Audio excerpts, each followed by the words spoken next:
दोस्तों, आज मैं जो कहानी सुनाने जा रहा हूँ ये कहानी बेंगलोर से है।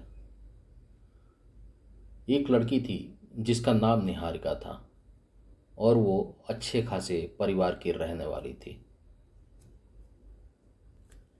और कम उम्र में ही उसके पिता की मौत हो जाती है। और निहारिका पढ़ाई लिखाई में अच्छी होने के कारण इंजीनियरिंग में दाखिला ले लेती है। और इंजीनियरिंग कंप्लीट होने के बाद बड़ी बड़ी कंपनियों में अपने रिज्यूम को भेजती है कि इसे एक अच्छी जॉब मिल सके। फिर इसकी कोशिशों के बाद इसे बेंगलोर के ही एक अच्छी कंपनी में अच्छी पोजीशन पे जॉब मिल जाती है।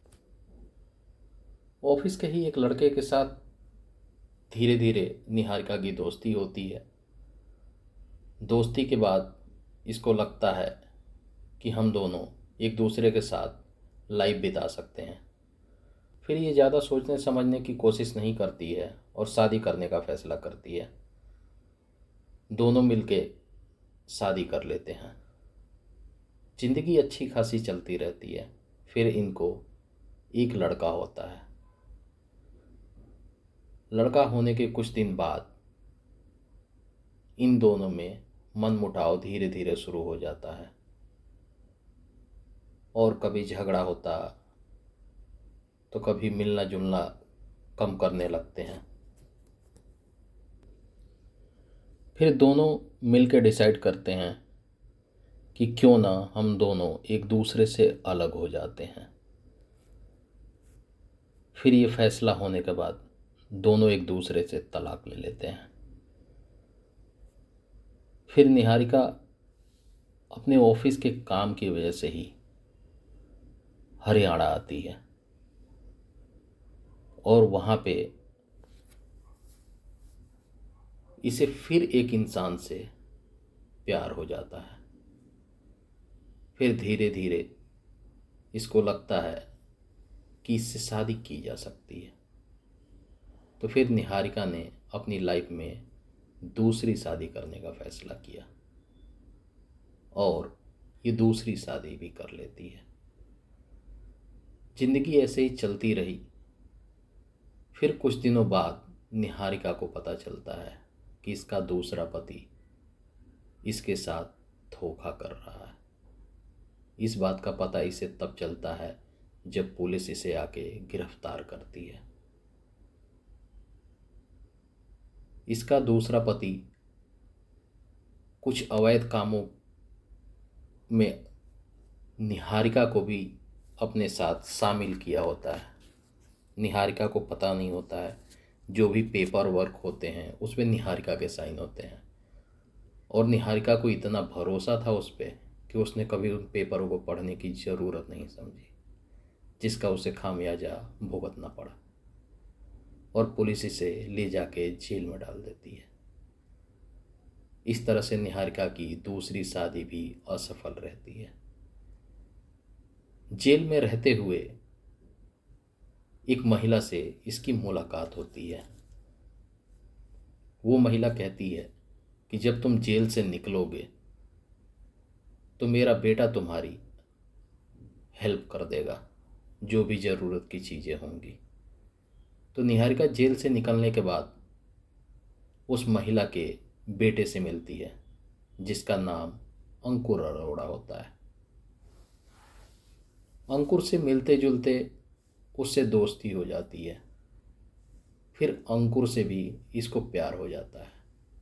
बट ये 2 बार लाइफ में धोखा खा चुकी होती है, जिसके कारण ये अपने हर एक कदम फूंक फूंक के रखना चाहती है। फिर कुछ काम की वजह से इसे लगता है कि क्यों ना मैं वापस बेंगलोर चल चलूँ। तो फिर ये अंकुर को हरियाणा में ही छोड़कर वापस बेंगलोर चली जाती है। और बेंगलोर जाने के बाद फिर से एक अच्छी कंपनी में अपनी लाइफ को आगे बढ़ाने के लिए बेंगलोर जाने के बाद फिर से एक अच्छी कंपनी में जॉब के लिए अप्लाई करती है और निहारिका को वो जॉब मिल जाती है। उसी कंपनी में रहने के दौरान इसकी मुलाकात रमेश नाम के एक शख्स से होती है जो बिजनेसमैन होता है। रमेश और निहारिका की उम्र में काफ़ी फासला था। जहाँ निहारिका की उम्र महज 30 साल थी, वहीं रमेश की उम्र 52 साल थी। पर रमेश निहारिका का बहुत ही अच्छे तरीके से ख्याल रखता था। निहारिका ये जानते हुए भी कि रमेश शादीशुदा है, ये उससे प्यार कर बैठती है और रमेश भी इससे प्यार कर बैठता है। फिर निहारिका तीसरी शादी के लिए सोचती है, लेकिन इस बार ये सोच समझ के आगे बढ़ना चाहती थी। जबकि रमेश के पास पैसा ज़्यादा होने की कारण निहारिका की एक वजह शादी करने का ये भी था। फिर निहारिका तीसरी शादी भी कर लेती है, पर इस बार इसने जो तीसरी शादी की ये सिर्फ पैसों की खातिर की। इसे पता है पहले से कि रमेश पैसे वाला है, अगर इसके साथ मैं सेटल हो गई लाइफ में तो मेरी ज़िंदगी अच्छे से गुजरेगी। फिर कुछ दिनों बाद इसने सोचा कि रमेश की उम्र 52 साल है, अगर उसे कुछ हो जाता है तो क्या पता मुझे इसकी प्रॉपर्टी में से कुछ मिले या ना मिले, क्योंकि ये रमेश की दूसरी बीवी थी और रमेश ने पहली बीवी के रहते ही निहारिका से शादी की थी। तो निहारिका के मन में एक छोटा सा डर था कि अगर रमेश को कुछ हो जाता है तो हो सकता है कि मेरे को इसकी प्रॉपर्टी से कुछ ना मिले। तो इसलिए निहारिका रमेश से बोलती है कि तुम मुझे एक कोई प्रॉपर्टी दे दो। और निहारिका की नज़र जिस प्रॉपर्टी पे थी वो प्रॉपर्टी लमसम 8 करोड़ रुपए की थी। तो रमेश कहता है कि तुम अभी क्यों परेशान हो रही हो, आखिर मेरा जो कुछ है वो तुम दोनों का ही तो है। तो निहारिका सोचती है कि क्यों ना कुछ बुरा होने से पहले ही मैं अपनी लाइफ अच्छे से बिता सकूं, रमेश के ना होने के बाद भी इसके लिए कुछ किया जाए। तो फिर इसे हरियाणा का रहने वाला वो अंकुर अरोड़ा याद आता है। फिर ये उसे कॉल करके उसे सारी बात बताती है कि मेरी जो शादी रमेश से हुई है उसकी उम्र 52 साल है, तो क्यों ना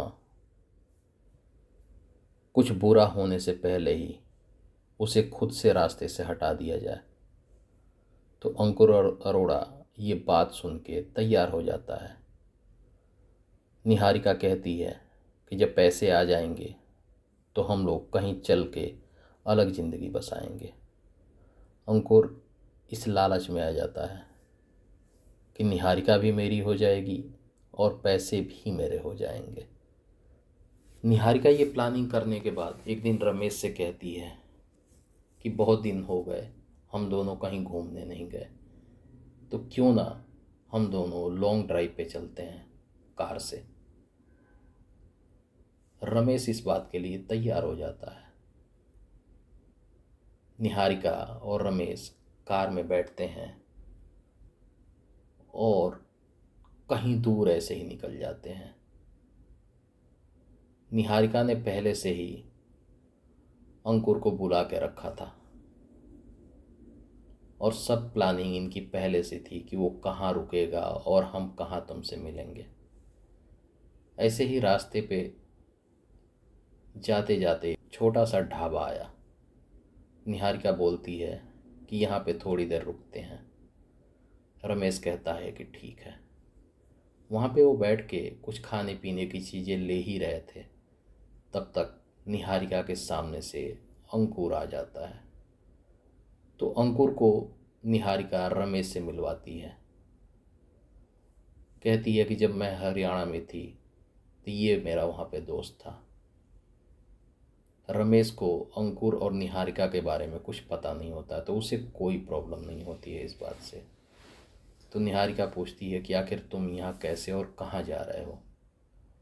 अंकुर कहता है कि मैं भी बेंगलोर के साइड जा रहा हूँ।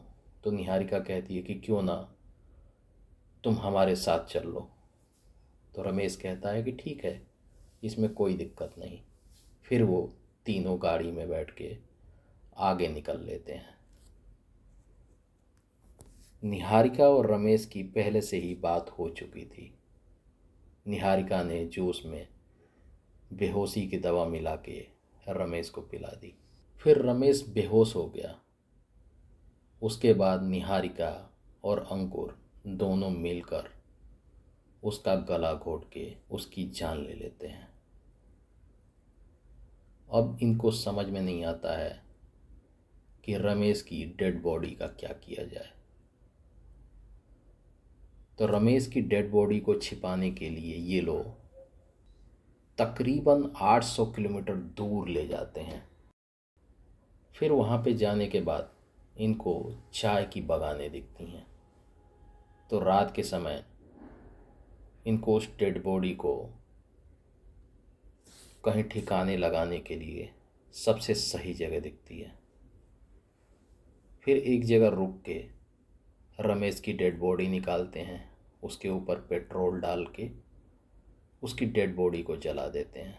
जब इनको पूरी तरह से तसल्ली हो जाती है कि रमेश की डेड बॉडी जल चुकी है, तब ये वहाँ से वापस निकलते हैं। और 2 दिनों तक रमेश का कोई पता न होने के कारण उसकी पहली बेबी बेंगलोर के एक पुलिस स्टेशन में जाके गुमशुदगी की कंप्लेन दर्ज कराती है। कंप्लेन दर्ज कराने के बाद बेंगलोर पुलिस रमेश को ढूंढना शुरू करती है। जब इसका कोई पता नहीं चलता है तो ये कहाँ गया, किधर गया, सीसीटीवी पुलिस देखना शुरू करती है। फिर इनको दिखता है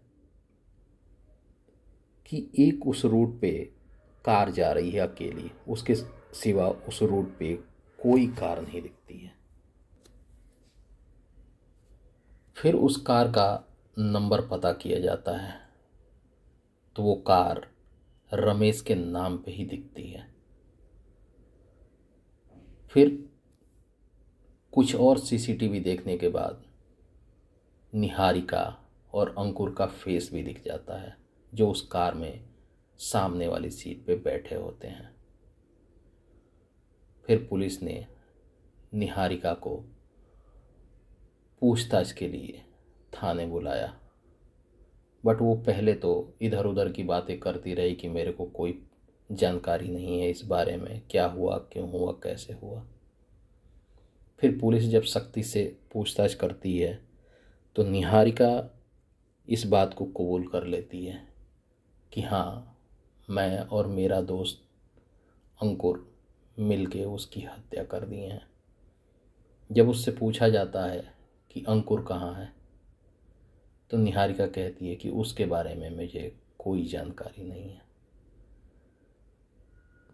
फिर पुलिस ने खोजबीन करने के बाद अंकुर को भी ढूंढ निकाला।